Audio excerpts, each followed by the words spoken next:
This is Business, Equity, and Opportunities.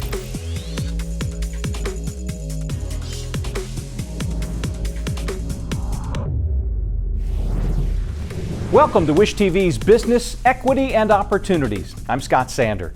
This show is designed for entrepreneurs to educate, inform, and provide necessary skills to start and run a successful small business. What sets us apart? The information is coming from successful business owners and community leaders who've all lived the small business dream. Our goal is to provide useful and compelling content that focuses on diversity, equity, and opportunities. Every show will have 7 segments, all designed to cover the most important and often misunderstood topics you need when starting a small business. Here you'll be able to watch the show every week, and you can access all of our content and share it on demand anytime at beoshow.com.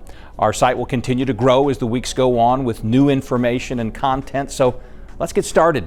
Matthew Murphy III is the founder of Emboss Partners of Indianapolis. He advises entrepreneurial businesses and nonprofits to help them achieve success.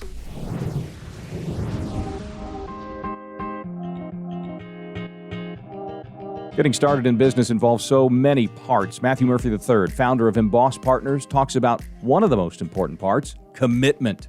I think you have to start with a very strong commitment to the journey. I say that because it ain't as easy as it looks. And there are a lot of successful people who make it look easy. I heard it said several times by different people. The idea is to start a 5-year-old business. It can't happen.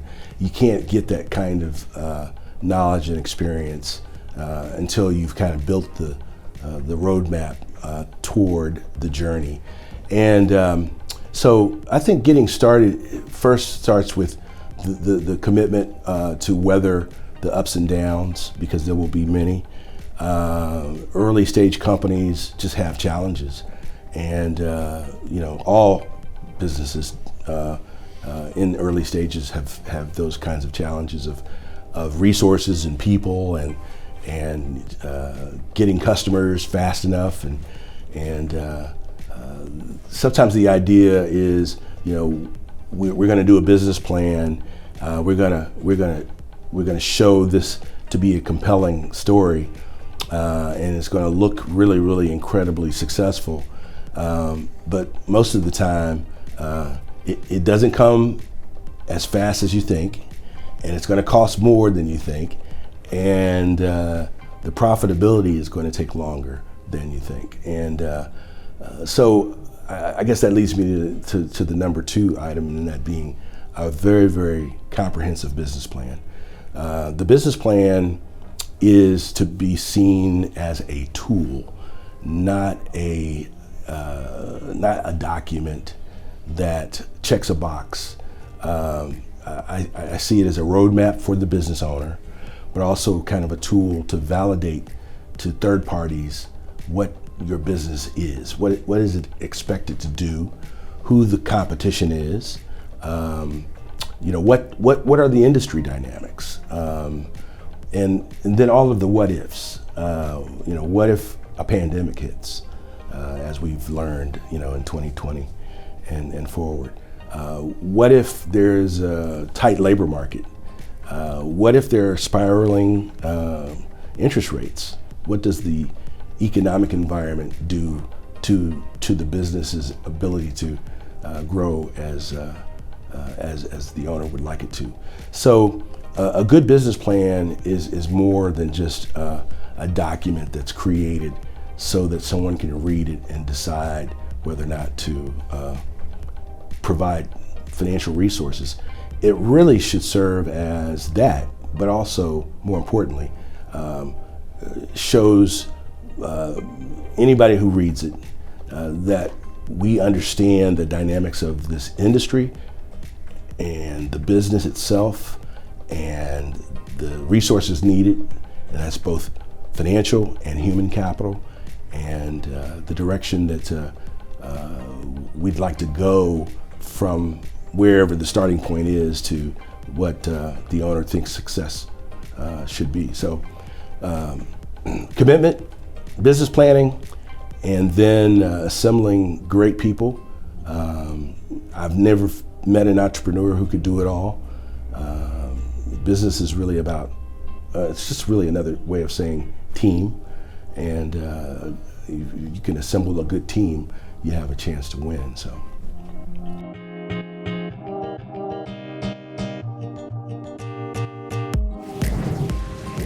If you'd like more information on this or any of our business equity and opportunities, visit our website, beoshow.com.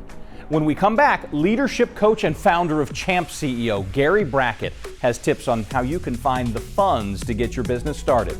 This is Business Equity and Opportunities on Wish TV. We'll be right back. Getting Started, made possible by the Indiana Economic Development Corporation.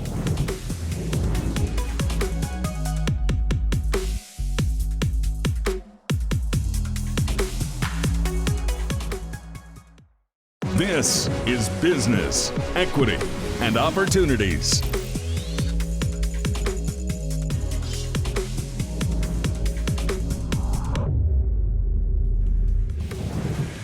Welcome back to Business, Equity, and Opportunities. Access to capital is one of the most important challenges for anyone considering starting their own business.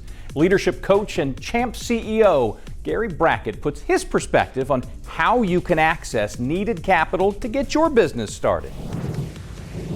This is Business, Equity, and Opportunities. Access to capital. Securing funds for a new business sometimes means taking a few extra steps to get noticed. Former Colts linebacker and Super Bowl champ Gary Brackett knows a thing or two about the steps to getting started and access to funding a new business.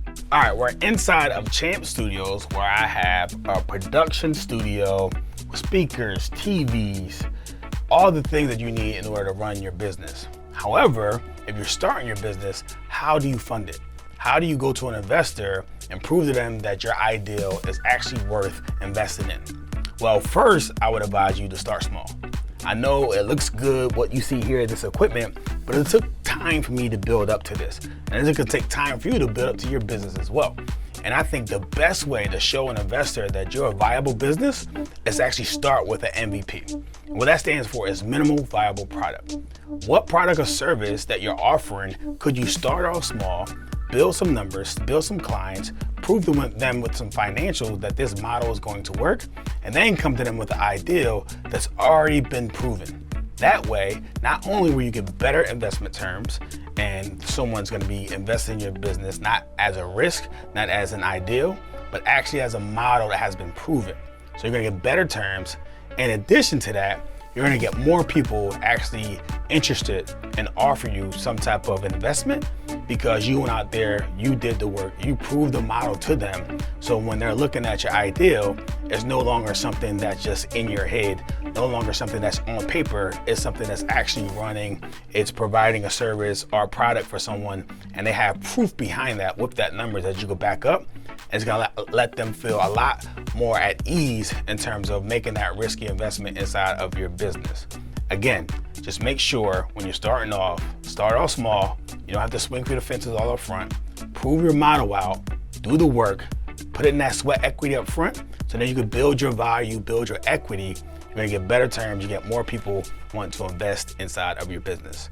New small businesses are sprouting up all over central Indiana. Lisk Indianapolis is a community development financial institution that offers loans and equity products and is a resource for people trying to access capital.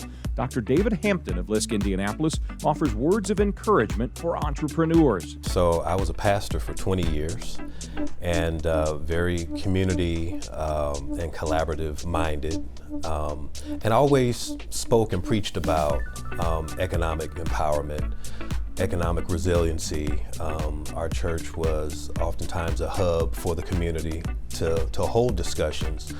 And then I served as deputy mayor for 5 years with the Hogshead administration. And I saw the opportunities to marry policy with some of the things that I taught and spoke about. And I thought, wow, this is a practical way to sort of ensure that services are actually getting to underserved neighborhoods. And so I moved from politics to now philanthropy, and working with LISC is a wonderful opportunity for me to sort of marry all of those roles into one vision and passion, which again ultimately is economic opportunity and access to capital in our underserved communities. I think you really have to again follow your passions, and work doesn't feel like work when it's something you love. So, I always share with individuals who have a business, your business is a part of you. And so you have to really find the time to do the proper self-care. Because, when you're running a business, it's really a 24-hour a day, 7-day-a-week operation. But you have to find those important times to do self-care, because, you can't pour from an empty cup. And there are only so many resources out there, so take your time, pace yourself, and really do the self-care. That's what I would emphasize. I think the key is just never give up. You have to learn how to view every obstacle as a potential opportunity. Find the opportunities in your obstacles, because there are going to be many along the way, and especially when you're a business owner. This is your baby. This is something that you have birthed, right? This is something that has lived with you and an outgrowth of you. So you know what's best for you. And so you have to look for opportunities that work for you, and those that don't, you have to, know how to move on. Some doors are gonna get shut in your face, and that's okay. Keep knocking, but never give up. I think that's the key for every business owner. Never give up. Many businesses fail, but some of the greatest success stories come from, the greatest failures. Failure is not final, and a delay is not a denial. So those are the two things that I would, certainly want to say to encourage every listener.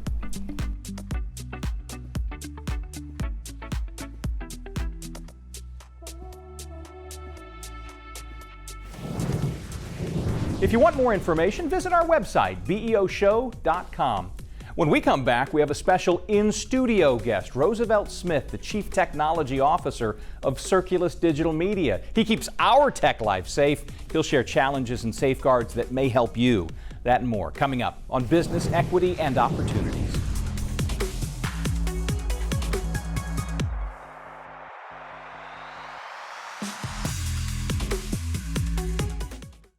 This is Business, Equity, and Opportunities. This Week in Business. Welcome back to Business, Equity, and Opportunities. Let's talk cybersecurity. It has become clear hackers can bring your business to a screeching halt in a millisecond. Nobody knows that better than Roosevelt Smith, who helps us keep things safe and secure here at Wish TV's Chief Technology Officer for Circulus Digital Media. Thanks for spending time with us away from your task again of all the digital safety that we have. As you think about people starting a business, entrepreneurs, what do you want them to know about the state of your art? I think it's most common that as an entrepreneur, you get into the fact of wanting to grow your business as quickly as possible, but you often forget those pitfalls and how individuals that are out there to take advantage of you, you want to be careful of those things. So it's just helpful to put your arms around your entire business from a cybersecurity standpoint. If you were to walk somebody through that process, first getting them to understand just how clear and present this danger is, what would you first want them to look out for? Is it data? Is it their devices? Kind of a combination of everything? Absolutely, yeah. I think the first thing is just phishing emails. I mean, that's one of the most vulnerable attacks that a lot of hackers use. And then also just watching out for a lot of things that want to take your money. Business loans, there's a lot of spam out there and phishing out there for that as well. Hey, we'll give you $10,000 to sign up to get started. So you just want to make sure you you build a really good verification process and take those necessary steps, and don't deviate from that. Is it a fair statement to say the things that we do in our personal lives to keep us safe might be applicable on the business side as well? For instance, I've become finally over the years accustomed to, if I didn't initiate the contact, cut it off, and then reach out. And if they actually exist and that's a real person, then that might be a relationship worth pursuing. Is that true for business as well? Absolutely, yes. You always want to do your research and try to verify as much information on that particular company or individual as possible. Social media is something, again, on the personal side, we use a lot. You say there's some vulnerabilities built in on the business side. Absolutely. Large social networks like Facebook and Twitter and Instagram, etc. Those things are just, teeming with spam and phishing experts. So you want to be, aware of fake profiles and spamming attacks, and look for, you don't want to open up everything either. Someone sends you a friend request and say they're a part of a business opportunity, do your research. Look them up on LinkedIn, look them up on other verified sources before you engage into that conversation. Particularly for first-time business owners, there is probably an instinct to say, I want to do this perfectly. You think it's important for folks to understand, inevitably, digitally, you will, and your phrase is, bump your head. That's correct. You're going to have pitfalls. You're going to, you're going to crash and burn, and it's an unfortunate statement to make, but it's a learning curve. You have to learn how to avoid these types of things. And like I said, I just go back to the process. Build in your process for verification, do your homework, do your research, and you'll be successful. Data is so important. When we talk about data, that can mean a number of things. Correct. But when it comes to the customer relationship, their data is as important, maybe more so than your own data. Absolutely. When you're dealing with consumer data, especially on the programmatic side or on the financial side of things, there are a lot of laws that come into play, both on a state and federal level. So it's really important that you, once again, do your homework, do your research. Cybersecurity Council of Indiana is a great resource to use to understand how to not only store customer information, but also make sure that everything is behind lock and key. If you're dealing with any credit card information or anything of that nature, you want to make sure you hand that off to the credit card provider so that you mitigate your risk for any sort of attack. Is there a relationship that you want to develop with your customers so that if they were to say, hey, how do I know that this is going to stay safe? You'll have those answers ready. That's correct. That's correct. Yes. So it goes back to that whole trust to verify process. Understanding how to, initially set the tone with your customers and have them make sure that they're at a comfort level where they're willing to share their data with you. On the other side of all of this all sounds very intimidating if it's not part of the world that we're in right now. Correct. It's your world all the time, but should it scare someone away from small business, or do you think this is manageable? Oh, absolutely. You can manage this, in one night's sleep, as I like to say it. Do your research, look into, finding a mentor, and just enjoy business. Cybersecurity is just something that's often behind the scenes, but very important, but it is manageable. Roosevelt Smith, thank you. No problem at all. Thank you. If you would like more information, you can always go to beoshow.com.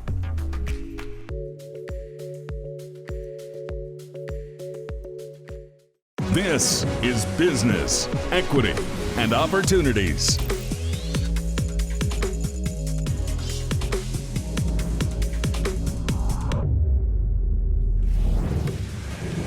Welcome back to Business Equity and Opportunities. I'm Scott Sander. Buying a franchise may be a great option for entrepreneurs who like the idea of getting a head start with an established model. But not all franchises are created equal. Here's Ron Jordan to sort out the facts. This is Business, Equity, and Opportunities. Accounting and bookkeeping. How much capital do you need for a franchise? Ron Jordan, CEO of Jordan Hospitality Group, talks about the costs and what some franchises already include that could save you time and money. Personal savings and net worth. Those are always going to be challenges. Anybody that's starting new, right? It's a challenge. Because I'll tell you, when I first got into the Popeyes business as one of the owners, I didn't have the personal net worth that was required. I had to put together a group that got there, right? I had to be creative. I had to learn, financing through the SBA. There was a lot of mechanisms though that are within your local government that will help you get to a point where you can achieve what's needed in order to grab a franchise of some kind. So when you look at it, some of the most successful McDonald's owners, for instance, right, all started out as dishwashers or cooks or managers, got into their program and really understood how to build equity within themselves over time. Well, that's no different today, right? You know, you have to build the equity blocks every day in your own life. Put some money away, put yourself in a position where you've got a group that's going to help mitigate that risk for you, and then write a plan. If you don't have a plan that's effective, you're not going to be able to work that plan, right? So if you put that stuff together, you know, as well as putting money aside and things like that, it puts you in a position where then you're able to go out and get what you need, at least in the franchise world. In terms of being an independent, that's a much different conversation for a different day. But in terms of my world, that's how you got to do it. Just put together the right plan, the right group, and make sure you're understanding how to build equity within yourself and your team. Every brand has a different initial investment. You usually want to have at least $1 million net worth. That's typically where you want to be, right? And if it's not you by yourself, it's you and 2 or 3 other people that you can combine your personal financial statement and get to $1 million in net worth.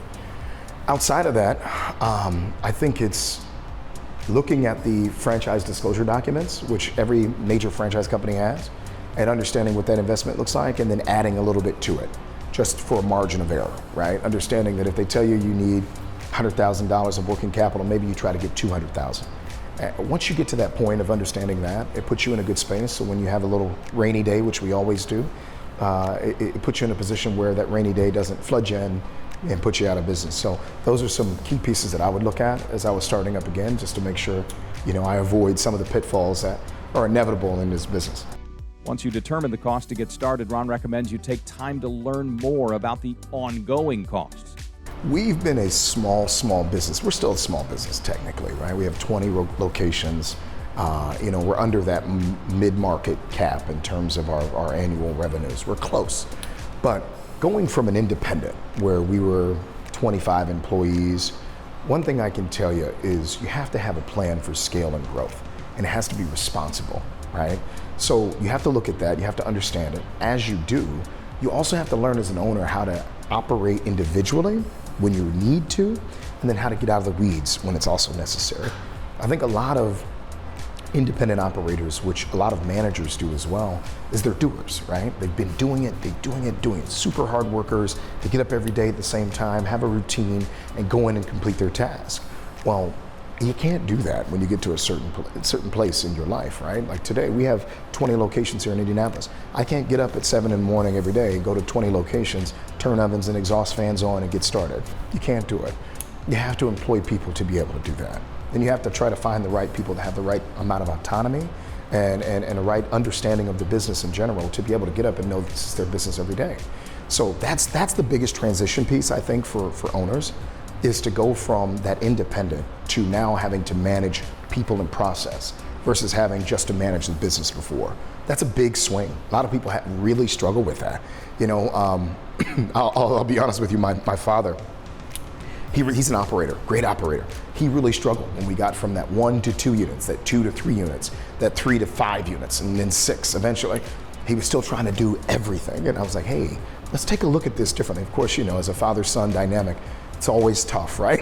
You got the son trying to tell the father how to do something, but the challenge for him was looking at it from a systematic approach, right? Understanding that we can't manage every napkin and plate and cup and ketchup packet that goes out the drive-through window. Instead, let's put together a model where we have a margin of error in terms of our cost. We look at that cost, we back into it, we get an understanding of what we can afford and what we can't, and we manage that P&L, and we manage that process versus trying to individually manage that crew member. That is a big struggle for a lot of folks coming out of the independent operation. So hopefully you have a plan for that, and you're able to then, with your own mindset, go from that 100-foot view up to 10,000 feet. And if you can manage that, then you can be successful.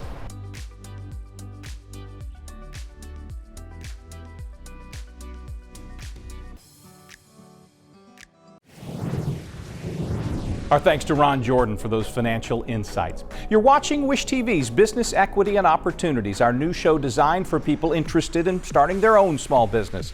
For more information on all of our topics, check out our website, beoshow.com. You can access all of our segments and resources on demand, and keep checking that information as it grows throughout the year. When we come back, local business icon John Thompson talks supply and demand.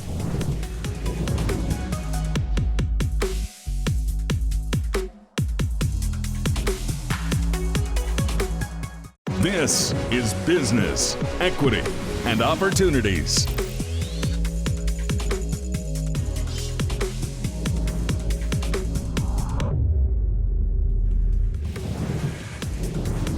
Welcome back. Local businessman John Thompson is the chairman and CEO of 4 Indianapolis companies. He's been an entrepreneur since 8 years old. He shares some of his personal insights on deciding what kinds of goods and services you may want to pursue for your new business.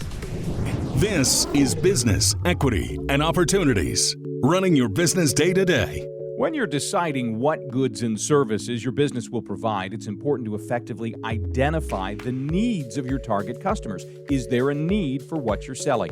John Thompson, chairman and CEO of Thompson Distribution Company, talks about how he chooses his products and services for maximum success. I'm that peddler. I'm that little 8-year-old kid still peddling. I've always sold to a known need. I don't satisfy latent needs. What's a latent need? There's no such thing as a cell phone, and someone comes along trying to sell you a cell phone, and you haven't used it in the past, or you've been doing pink slips. You know, you go to lunch and someone takes a message for you and leave pink slips in your box or on your desk, and then you come in and return the calls. But here's a guy telling you you need voicemail. That's a latent need. You need voicemail, but you don't know it. I don't satisfy latent needs. I only satisfy known needs. I've done that since I was an 8-year-old kid. You know you need food. I sell food. You know when that light goes out, you need to replace something because you need that light. You know it. And you may not know who you're going to buy it from, and that's where I come in. I want to put myself in a position that you choose to buy it from me. But I don't have to convince you that you need it. I like selling to businesses because they're professional buyers. That buyer is paid to buy those products, know what they need, and know the criteria that they're going to use. So I'm going to go in and understand the criteria that they're using to make their decision. And I'm going to put myself in a position to best satisfy that criteria. Now, where is our footprint? If you're landing at Indianapolis International Airport, the lighting, the plumbing supplies that you see in the bathrooms, we supplied those. Those big decorative steel pillars holding up that arched roof, we supplied those. You're in Lucas Oil Stadium, those large fans, we supplied those fans to Lucas Oil Stadium. Thompson Distribution. First Electric Supply supplied the lighting. BC Countertops, Beyond Countertops supplied those cabinets and countertops in the suites. And we didn't distribute those, we fabricated those a quarter mile from here. We fabricated those and then someone else installed them, but we fabricated those particular items. My engineering company designed the plumbing system in the bathrooms, in the convention center. So when you go in there, it seems simple to you, but when you flush that toilet and it flushed properly, or you turn on the faucet and that hot water comes out, there's a fair amount of technology to make that happen in large buildings. And so my engineering company did that. Marion County Community Justice Center that's just opening now over on the near southeast side. My engineering company did a fair amount of design there. My electrical supply company supplied a lot of the electrical products. My plumbing supply company supplied a lot of the plumbing products and the construction materials, the drywall, the roofing materials. And we store a lot of that in our warehouses. We store some here in this First Electric warehouse. We store some at Thompson Distribution. And then we have a big construction warehouse at Rule and Roosevelt, where we store construction supplies that then gets delivered to the job sites. Many others, if you're at the Game Bridge, we've supplied much of the lighting, the electrical supplies there, but not just in the main field house, but also across the street on Delaware, where they put in the training center and the medical facility joint ventured with St. V's. We did that. Much of the multifamily around town, we've supplied a lot of the electrical, some of the plumbing, City Way. Other hospitals we've supplied, I mentioned Eskenazi, but most of IU Health projects we've supplied. The universities, we do a lot at all the universities, particularly IU and Purdue. So if you go to the Honors College, where you'll see some of the most beautiful woodwork in the state, we did all that woodwork. We fabricated all of it, and it, you know, and it's not many companies that can fabricate to that level. We fabricated the woodwork at the Kelley School of Business at IU down in Bloomington. So much of the work here at IUPUI, lighting and you name it, we've supplied. You go to Cummins, the headquarters downtown, we did all the millwork, we did all the lighting, most of the electrical supplies. We don't install, we supply to the contractor. You go to Cummins in Columbus, same thing.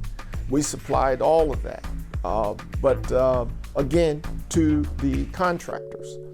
Ivy Tech is a major customer, so when you see their projects around town, generally all three, sometimes my engineering company too is involved. In all that Citizens is doing, a lot of it underground, Deep Rock Tunnel, a lot of work at Belmont, Southport, water treatment facilities.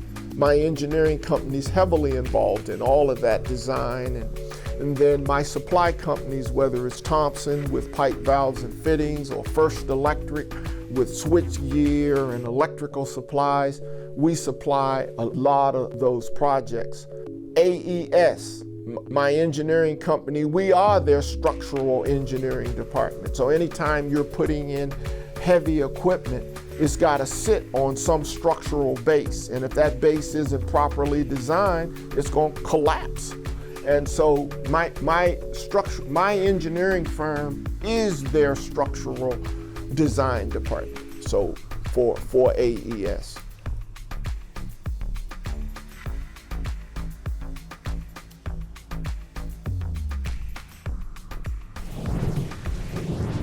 For more information, visit our website, beoshow.com. When Business Equity and Opportunities returns, we turn our industry focus on advertising. We'll be right back. Running your business, made possible by 1150 Academy.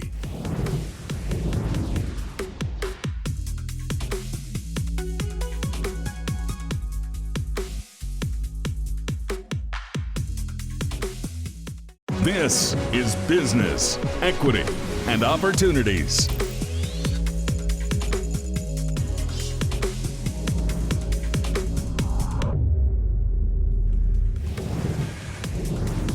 Welcome back to Business, Equity, and Opportunities. It's been said that advertising to market services and goods can be traced back to the Egyptians. Advertising is an industry that touches all businesses in some way. It also evolves and reacts to the needs of customers and entrepreneurs. So what's the status of the advertising industry today? This is Business, Equity, and Opportunities. Industry Focus. Deanna Hayworth, Chief Operating Officer for Hirons, shares insights into the ever-changing landscape of advertising and how it evolves to suit the needs of today's businesses. So our industry in advertising and public relations changes every day. Probably the biggest thing that's facing our clients and our partners is just how fractured audience is now. So there are lots of media platforms, lots of different ways that people can access information. Just like you and I, when we consume information on a daily basis, we are looking at different channels. So we're watching television, we're driving down the road and see a billboard. We are on social media in the evening catching up with our friends, and there's all these different channels, and making sure that you're in front of the right audience in multiple ways really just plants that seed with them multiple times, and we need that recurring frequency so that when they're ready to find services with a business like yours, they know who to reach out to. all of them can be at some cost to an advertiser, so it's really important for you to understand very distinctly your target audience, the market that you're seeking, and focus like a laser on that, because otherwise you can spend a lot of money and have waste to do something that maybe boosts your ego or tells your friends about your business, but doesn't really move the needle on your business development and growth. I think advertising will continue to evolve. You know, there's a time and a place to use lots of different channels, and I don't think those are going away. There were days, 10 years ago where people thought print was dead, and people thought, television, there's some cables taking the way, and there's, people are being cord cutters. So there's all these things that are being added to the mix. I don't think anything is going away. I think it's just evolving in how it's being used. So when you think about a user and how many screens they have in front of them in any given day, it's just understanding how do you get in front of the right screen at the right time. People are consuming media, they're getting their news, they're getting information that matters to them in so many different ways. And as business leaders are trying to break through that clutter, understanding how to do that in the most direct and memorable way is tougher and tougher each day. We're really watching carefully these young audiences, so think of those 15 to 18-year-olds that you know in your life and how different their media consumption is than what we were all accustomed to even at a young age. So what are they going to look at when they're 25 and 35 years old? We need to all be pushing ahead and thinking about those media mechanisms and how we might best communicate and continue to reach our customers.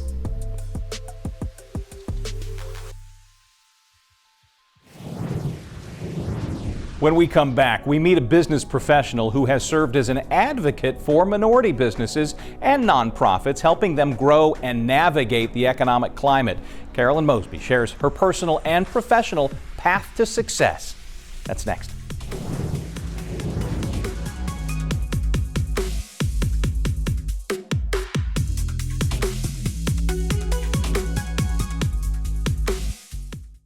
This is Business, Equity, and Opportunities.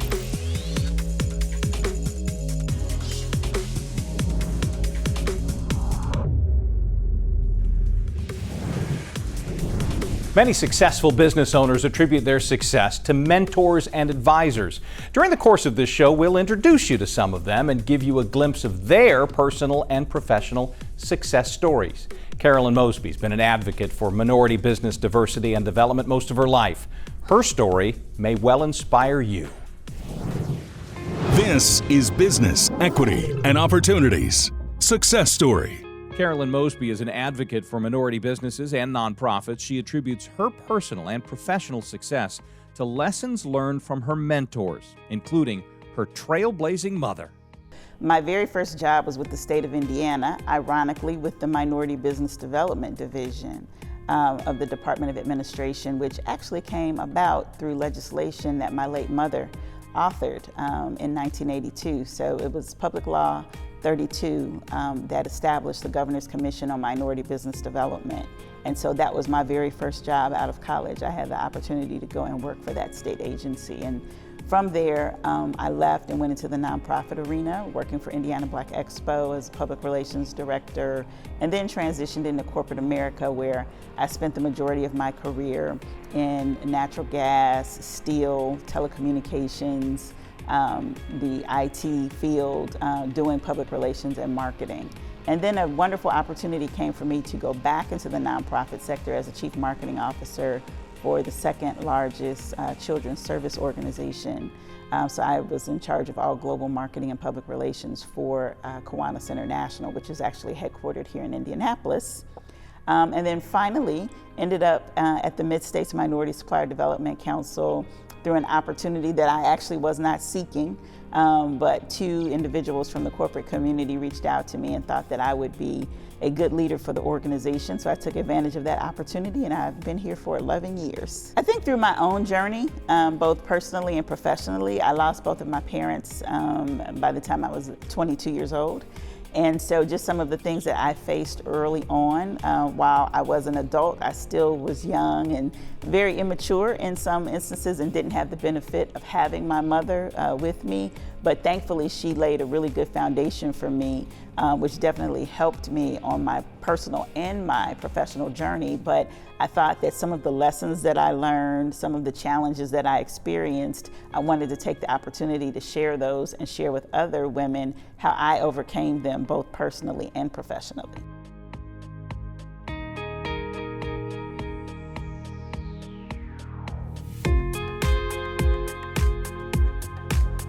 My first inclination is to say I haven't really met any challenges because of the strong foundation that I had. So I saw my mom, who was very strong and was a leader in the community and in the state, and in some instances even in the country, be someone that was not afraid to go up against a challenge.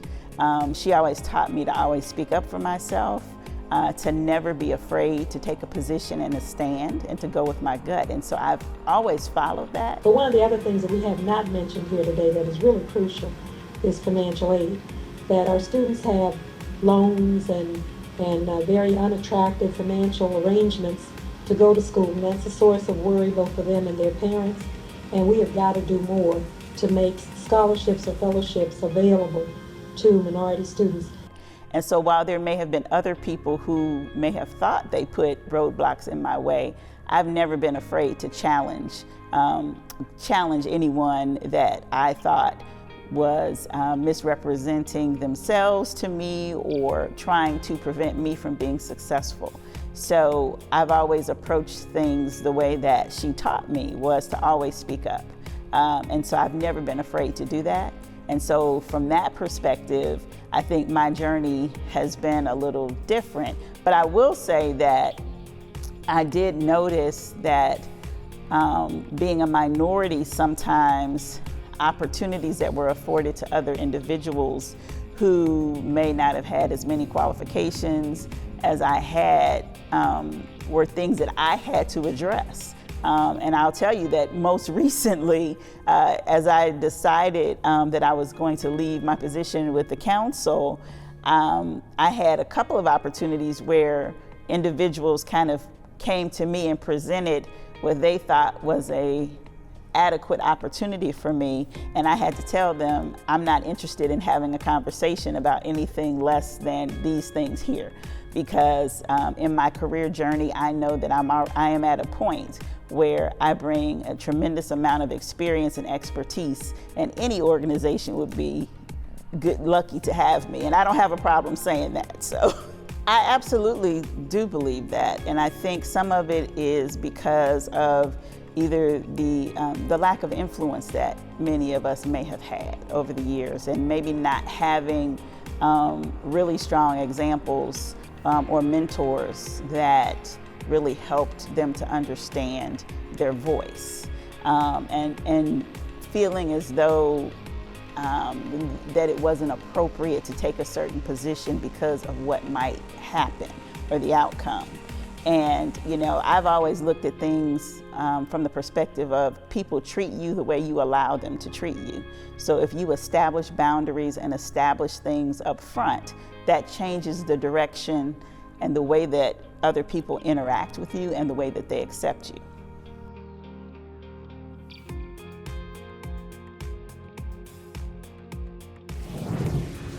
I really think the Business Equity and Opportunity show is a great idea.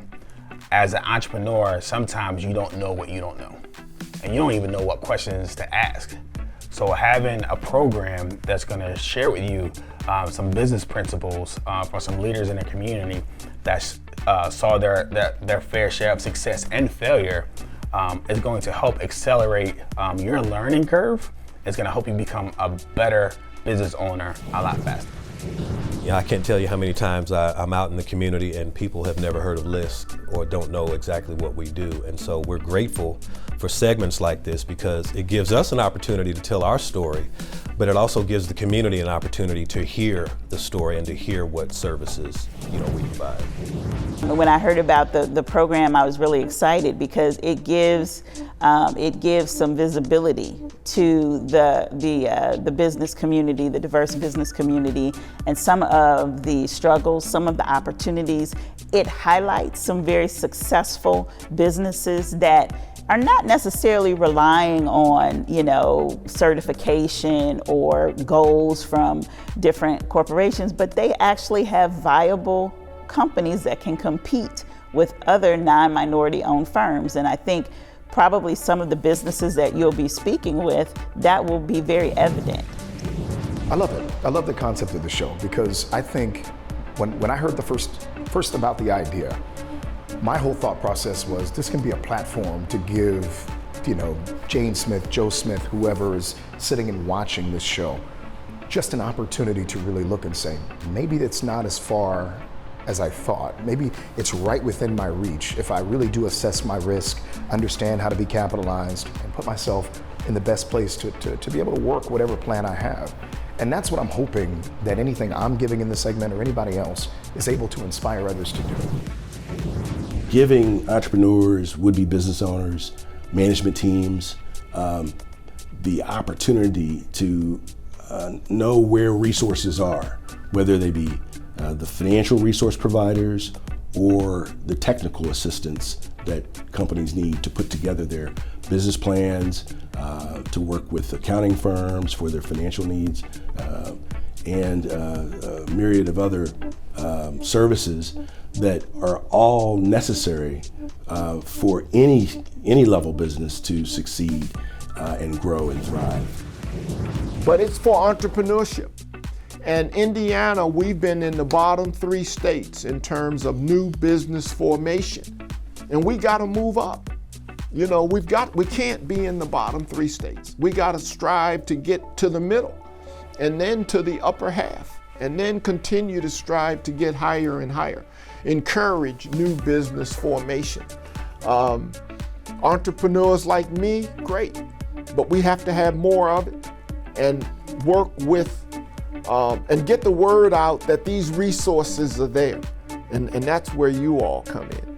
And you have mouthpieces like me. I'm happy to sit down with you, but many others as well. No one can do a better job getting the word out than you guys.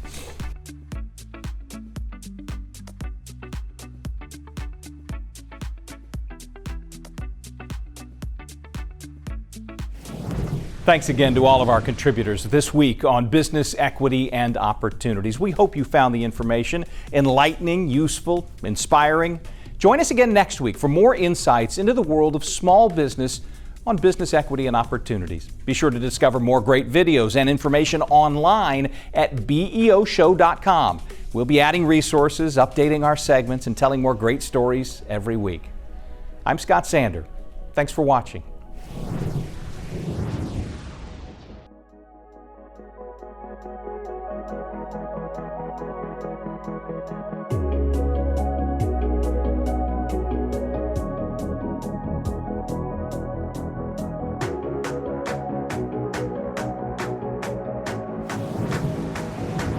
Business, Equity, and Opportunities is made possible by Indiana Economic Development Corporation and 1150 Academy.